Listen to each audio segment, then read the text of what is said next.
오늘은 사도행전 14장 8절에서 18절에 있는 말씀을 가지고 사도행전 강의 46번째 모든 영광을 하나님께라는 제목으로 말씀을 함께 나누기 원합니다. 먼저 말씀을 공독하겠습니다. 루스드라에 발을 쓰지 못하는 한 사람이 앉아 있는데 나면서 걷지 못하게 되어 걸어본 적이 없는 자라. 바울이 말하는 것을 듣거늘 바울이 주목하여 구원받을 만한 믿음이 그에게 있는 것을 보고 큰 소리로 이르되 내 발로 바로 일어서라 하니 그 사람이 일어나 걷는지라. 우리가 바울이 한 일을 보고 루가오니아 방언으로 소리질러 이르되 신들의 사람이 형상으로 우리 가운데 내려오셨다 하여 바나바는 제우스라 하고 바울은 그 중에서 말하는 자이므로 헤르메스라 하더라. 시외 제우스 신당의 제사장이 소와 화환들을 가지고 대문 앞에 와서 무리와 함께 제사하고자 하니 두 사도 바나바와 바울이 듣고 옷을 찢고 무리 가운데 뛰어 들어가서 소리질러 이르되 여러분이 어찌하여 이러한 일을 하느냐. 우리도 여러분과 같은 성전을 가진 사람이라. 여러분에게 복음을 전하는 것은 이런 헛된 일을 버리고 천지와 바다와 그 가운데 만드신 만물을 지으시고 살아계신 하나님께 돌아오게 하려니라. 하나님이 지나간 세대에는 모든 민족으로 자기 길들에 가게 방임하셨으나 그러나 자기를 증언하지 아니하신 것이 아니니 곧 여러분에게 하늘로부터 비를 내리시며 별세기에 주시는 선한 일을 하사 음식과 기쁨으로 여러분의 마음에 만족해 하셨느니라고 이렇게 말하여 겨우 무리를 말려 자기들에게 제사를 못하게 하니라. 아멘. 기도하겠습니다. 하나님의 사역을 하다 보면 놀라운 기적들을 경험하게 됩니다. 그럴 때 많은 사람들이 그 기적을 보고 기적을 행한 사람들을 추종하는 것을 많이 보게 됩니다. 그러나 그것은 하나님께 영광을 돌려함에도 불구하고 많은 교회가 한 목사님의 여러 가지 어떤 권능과 기사 때문에 신처럼 하나님같이 숭배하는 모습들을 우리는 날마다 보게 됩니다. 하나님께 영광을 돌리는 것이 아니라 사람에게 영광을 돌리고 그것을 이용해서 자신의 이익과 욕심을 채우는 수많은 교회 지도자들을 보면서 많은 사람들은 교회를 떠났습니다. 하나님, 우리가 이 시간 이 말씀을 통해서 우리에게 있어야 될 가장 기본적인 하나님이 우리에게 역사하시는 것을 통해서 우리가 어떤 자세로 임해야 되는지를 보게 하시고 말씀을 통해서 깨닫는 지혜를 허락해 주옵소서. 감사드리며 예수님 이름으로 간절히 기도하옵나이다. 아멘. 여러분 혹시 가나안 성도라는 말을 들어보셨을 것입니다. 한국 교회에서부터 언제부턴가 가나안 성도라는 말이 쓰이기 시작했습니다. 이 가나안 성도라는 말은 사실은 믿음이 있지만 교회 생활을 안 하고 교회를 떠난 사람들을 의미합니다. 그래서 교회에 출석하지 않으면서 어떻게 보면은 교회 말씀만 듣고 인터넷 예배만 드리는 사람들, 그리고 새로운 교회를 찾는 사람들을 일컫는 말인데, 이 가나안 성도라는 그 가나안이라는 말을 거꾸로 하면 안 나가라는 것 같이 교회를 나가지 않고 의도적으로 기성교회를 거부하는 사람들의 무리를 우리는 가나안 성도로 얘기합니다. 이 가나안 성도의 숫자가 얼마 되는지 추정하기 어렵지만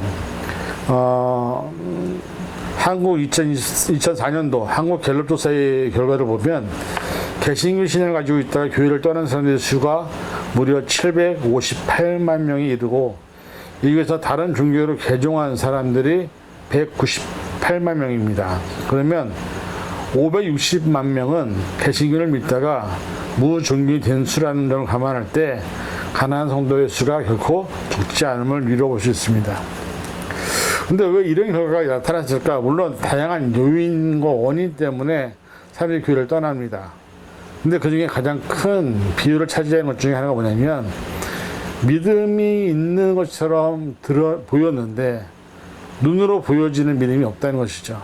말로는 믿음을 강조하고 믿음을 얘기하지만 결국 그래서 인도의 간디가 이렇게 얘기했습니다.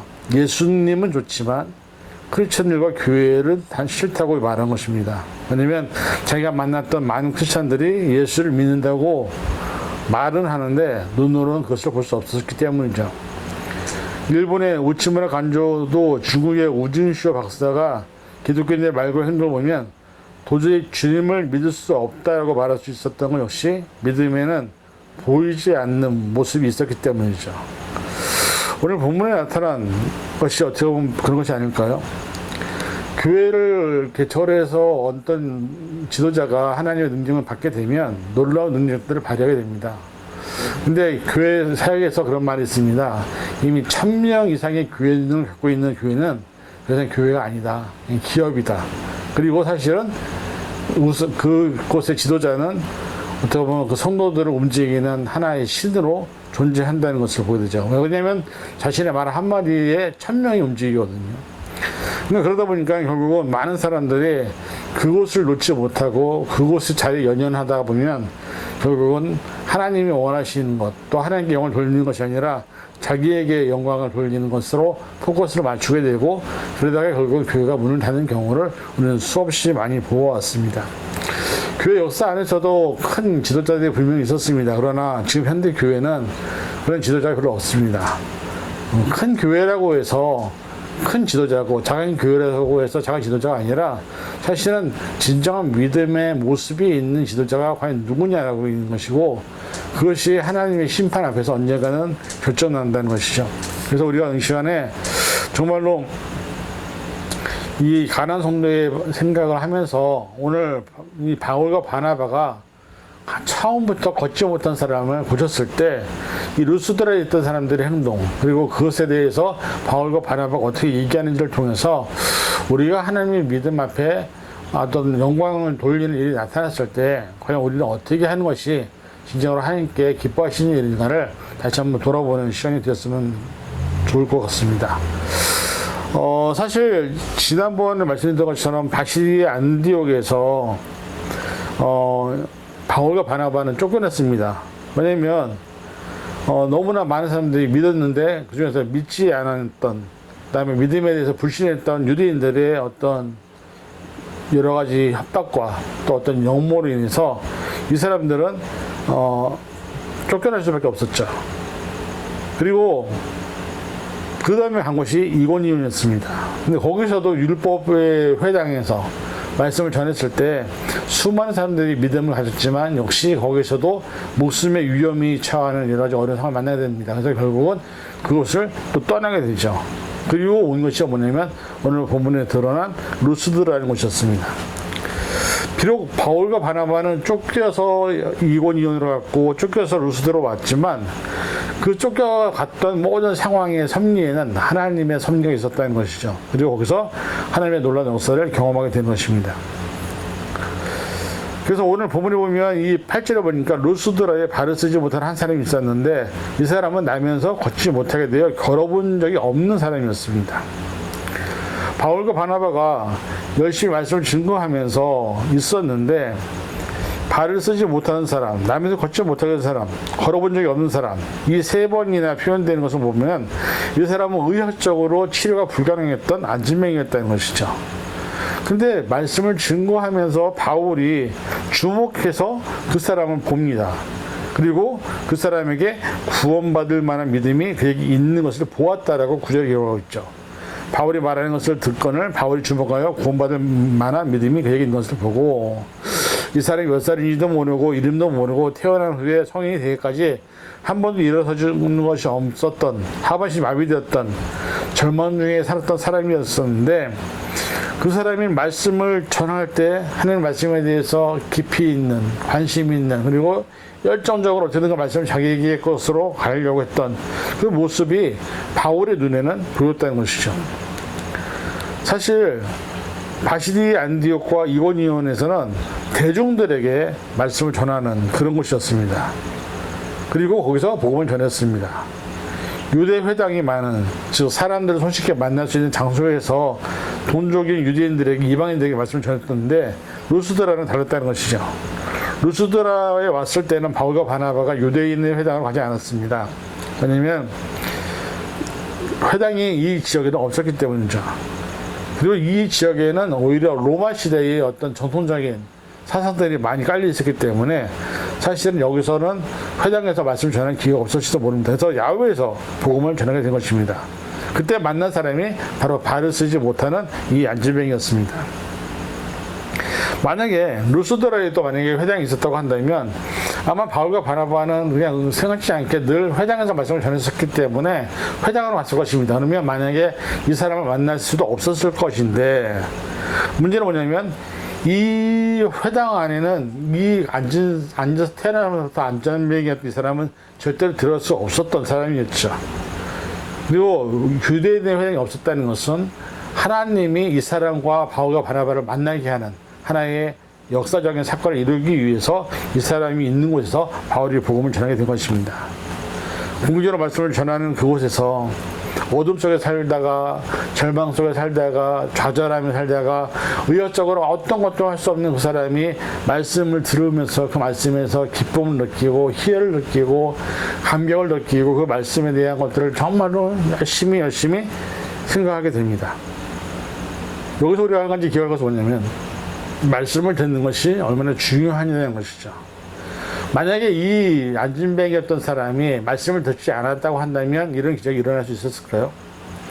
근데 말씀을 듣기 위해서 안진뱅이는 어쨌든 간에 바울 옆에 있었습니다. 그리고 바울은 그 사람을 주목해 본 것입니다. 여기서 들었다는 이 동사는 미완료형으로 되어 있는데 이 사람이 바울을 한 번 듣고 끝내거나 대충 들은 게 아니라 처음부터 끝까지 온 마음을 집중해서 계속해서 경청했다는 말입니다. 바울은 말씀을 전하면서 자신의 설교를 듣기 위해 모여든 수많은 사람들이 있었을 텐데 그 중에 유독 한 사람을 보았습니다. 그러고 난 다음에 그 사람에게 구원받을 만한 믿음이 있는 것을 알았을 때 성령이 그에게 말하게 하시는 것을 이야기합니다. 10절에 보니까 큰 소리로 이르되 내 발로 바로 일어서라 하니 그 사람이 일어나 건전지라. 이 구원받을 만한 믿음이라는 것은 사실 어떻게 보면 몸이 치유받을 수 있는 믿음도 되기도 합니다. 바울은 날 때부터 걷지 못하는 사람을 향해 내 발로 일어서라고 외쳤습니다. 그래서 이 사람은 태어나서 한 번도 일어나 본 적이 없는데 벌떡 일어나서 걸었습니다. 성령이 함께하는 사람이었기 때문에 가능했다는 것이죠. 그래서 바울이 그 사람의 믿음이 있는 것을 보게 됐던 것입니다. 믿음이란 무엇입니까? 믿음이란 주님께 기대는 것입니다. 믿음이란 우리에게 찾아오시는 것 주님을 만나는 것입니다. 만남 안에서 우리의 삶의 문제가 해결되고 우리의 삶의 부분들이 하나님의 뜻 가운데서 해결되는 것을 경험하게 되는 것입니다. 하나님은 말씀을 우리에게 다가오십니다. 근데 그 말씀을 우리가 듣기 위해서 경청하기 위해서 애써 노력하는 것이 아니라 말씀을 듣는 그 시간에 딴 생각을 하고 마음속에 다른 것에 대한 마음을 품고 다른 것을 집중하고 있다고 한다면 말씀이 우리에게 들어올 리가 없죠. 그러면 그 말씀이 우리 안에서 절대로 역사하지 않습니다.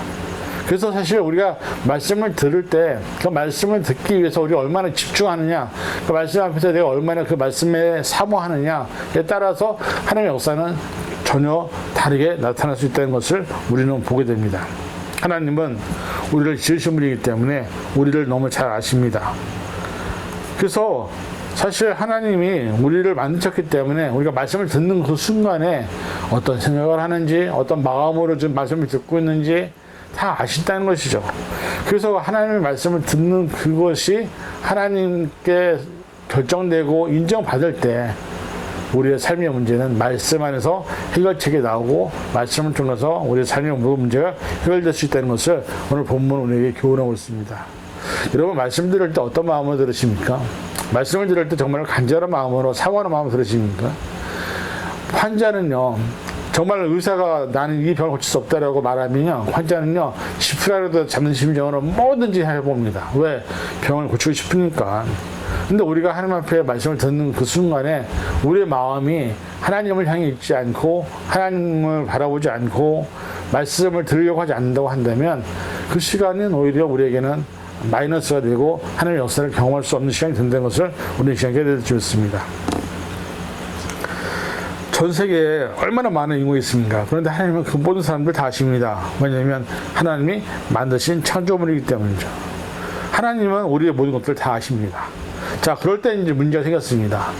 사람들의 입장에서 보면 바울과 바나바가 설교를 하면서 바울이 열쳤던 일어나 걸어갔던 이 사건은요, 이 사람들이 생전 처음 본 광경이었습니다.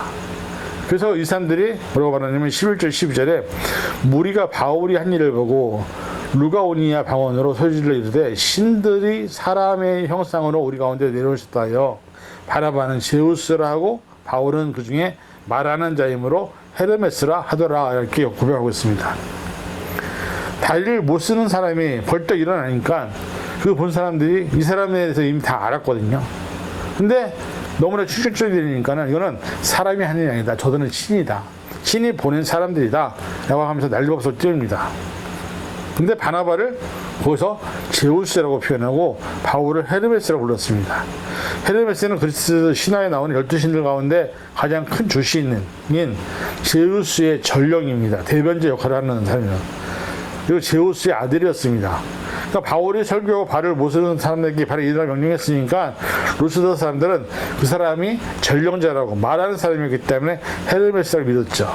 근데 하나 의아한 것은 바나바를 제우스라고 불렀습니다. 바나바는 단지 바울의 일행으로서 거의 함께 있었을 뿐인데 그 사람들이 제우스라고 부른 것은 어떻게 보면 그리스 시대에서 가장 큰 주신이 바로 베우스라고 우리가 알고 있지 않습니까? 근데 어쨌든 간에 그 상황에서 가장 멋진 모습은 바울보다는 바나바로 그 사람에게 눈에 비쳤기 때문에 제우스라고 불린 것이 아닌가. 왜냐면 바나바는 키도 크고 외모도 괜찮았는데 바울은 외모가 부족했던 것으로 보입니다. 그래서 그들은 풍채가 좋고 외모가 좋은 바나바를 제우스라고 단정했고 불품없는 외모가 바울이 말만 계속 하니까 그를 제우스를 대변하는 헤르메스라고 간주했던 것으로 보입니다. 어쨌든 간에 이 사람들이 그것을 보면서 바울과 바나바에게 제사를 드리려고 하죠. 당신이 신들이니까. 그러니까 사실은 이 모습을 보면서 바울과 바나바는 너무나 화가 났습니다. 왜냐하면 그들이 하려고 하는 행동이, 그들이 하려고 했던 모습이 자신들이 원하는 모습 아니었거든요. 그리고 그것은 절대로 하나님께 있어서는 안 될 행동이기 때문에. 그래서 이들이 하는 행동이 뭐냐면 14절 15절에 두 사도 바나바와 바울이 듣고 옷을 찢고 무리 가운데 뛰어들어가서 수질러 이르되 여러분이요 어찌하여 이런 일을 하느냐 우리도 여러분과 같은 성전을 가진 사람이라 여러분의 복음을 전하는 것은 이런 헛된 일을 버리고 천지와 바다와 그 가운데 만물을 지으시고 살아계신 하나님께로 돌아오게 합니다 라고 얘기하면서 이 역사를 이루신 분이 하나님이지 우리가 아니다라고 분명히 얘기를 합니다. 자신에게 병배를 드리려고 한다는 사실 앞에서 그들은 얼마든지 어떻게 보면 여기서 신처럼 살 수도 있을지 모릅니다. 그 사람들이 하나님이 하신 일을 모르니까요. 그래서 어쩌면 그들이 말하는 대로 막 움직일지도 몰라요. 그럼에도 불구하고 바울과 바나바는 옷을 찢으면서 우리는 당신과 똑같은 사람입니다. 우리가 이렇게 하시면 안 됩니다. 우리가 이런 일을 하는 것은 하나님께서 하시는 일이라고 분명하게 전달을 해주고 있습니다. 사실은 우리가 여기서 옷을 찢는 장면은요. 그 당시 풍습으로는 자신의 슬픔이나 분노를 표현하는 하나의 수단이었습니다. 그래서 그들이 하려고 했던 것은 바로 하나님께 대한 신성 모독이었기 때문에 이들이 화가 나게 해서 옷을 찢었던 것이죠. 그리고 그들은 자신의 분수를 아는 사람이었습니다. 중요한 것은 뭐냐면 바울과 바나바가 갖고 있는 이 성정, 이 모습이 지금 현대 교회에 어떻게 보면 지도자들에게 필요한 가장 좋은 모습이 되지 않을까. 우리는 어떤 지도자를 인정받게 되면 사람들이 님자를 붙이죠. 그러면 그 님자에 나도 모르게 내가 높은 사람처럼 그들보다 더 위에 있는 사람처럼 느낄 때가 많이 있습니다. 근데 바울과 바나바는 뭐라고 하니까 우리는 당신들과 똑같은 성정을 가진 사람입니다. 우리는 똑같은 존재입니다. 하나님 안에서 우리는 하나입니다. 하나님 안에서 우리는 하나입니다. 똑같습니다. 라고 얘기를 하는 것입니다. 이것이 바울과 바나바가 가진 하나님의 능력이었고 은사였고 달란트였습니다. 우리가 말씀을 전할 때 물론 결과를 좋게 해야 되는 것은 맞지만 어쨌든 간에 하나님의 영광을 위해서 이 정도는 좀 어때? 라고 잘못된 생각을 할 때가 얼마나 많이 있습니까? 많은 이단들이 하나님이라는 이름을 갖고서 사람들을 유혹하고 사람들을 괴롭히고 사람들을 어렵게 만듭니다. 불법을 저지르고 하나님의 영광을 돌리는 것인데 이러면 어때? 라고 하면서 많은 잘못된 일을 한다는 것이죠. 그런 모습이 보이니 믿지 않는 사람들 입장에서 보면 저 사람들이 정말 믿음이 있는 사람들인가? 저 사람들이 진짜 목회자인가? 저 사람들이 진짜 성도들인가? 라고 의구심을 품을 수밖에 없고, 그 상처 때문에 교회를 떠난 수많은 가난한 성도들이 있다는 사실을 우리는 깨달아야 합니다.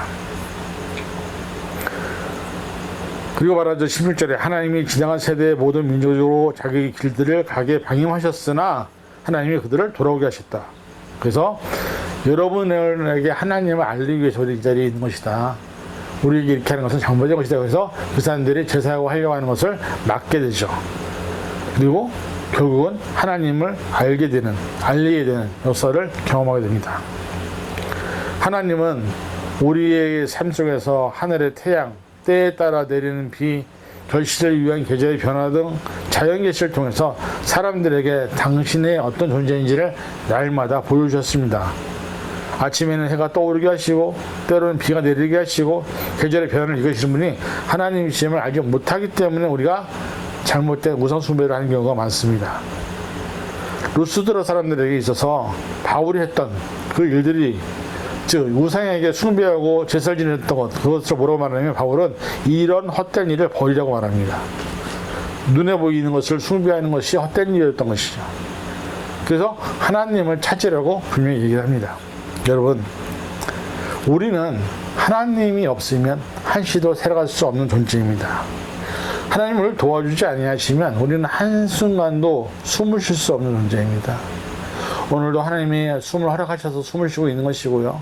생명을 연장해 주셔서 살아가고 있는 것이고요. 내게 능력을 주셔서 돈을 벌 수 있는 것이고, 내 주변에 있는 많은 사람들을 도우라고 우리에게 달란트와 은사와 또 여러 가지 많은 것들을 주신 것임을 깨달아야 합니다. 하나님을 드러내기 위해서 우리는 존재하는 존재이지 하나님보다 높은 존재가 아님을 우리는 깨달아야 합니다. 많은 잘못된 사람들의 잘못된 신앙이 많은 교회가 무너지는 현상을 만들었습니다. 그리고 거기서 잘못된 교회가 나왔고 잘못된 지도자들이 나왔습니다. 그리고 지금은 이제 교회는 사라지고 있습니다. 우리가 지금 하나님 앞에 나가야 될 가장 좋은 모습은 바울과 바나바 같이 오직 모든 영광은 하나님께, 우리는 당신들과 똑같은 성장의 사람이라고 고백할 수 있고 자신 있게 얘기할 수 있어야 합니다. 이 세상에 높고 낮은 사람은 아무도 없습니다.